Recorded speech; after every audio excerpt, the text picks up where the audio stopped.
Well, the government's been defending its test and trace programme after announcing it would axe 6,000 national contact tracers.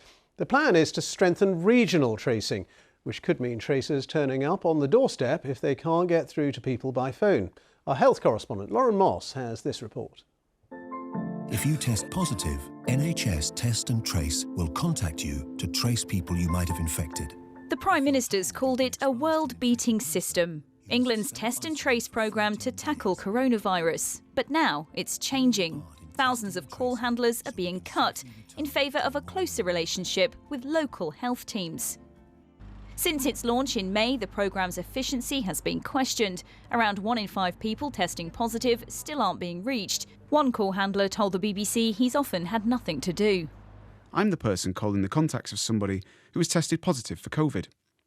Since the end of May, I've had a grand total of 4 calls, only one of which was successful. The others went through to voicemail, or they didn't pick up.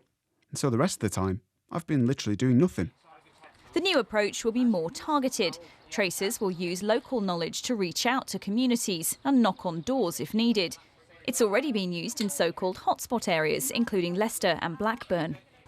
The changes have been welcomed, but one scientist, who's also a Liberal Democrat councillor, says it should have been this way from the start.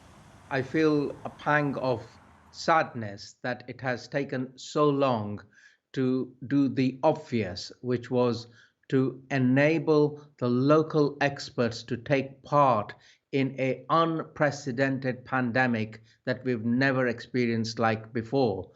A lot of local experts have been completely bypassed. I'm calling from the London Coronavirus Response Cell. Ministers insist the system is as good as, if not better, than most other countries which publish data. In the past 10 weeks, our teams have made contact with 250,000 different people. That's a significant effort, starting this from scratch and getting it up and running. And what we're doing now is flexing it on the basis of what we've learnt from local lockdowns and how they work. The contact tracing app, which was trialled on the Isle of Wight, was scrapped in June. Another one is to be tested in England before winter. The measures will likely keep evolving to try and stay on top of the virus that's changed so many lives. Lauren Moss, BBC News.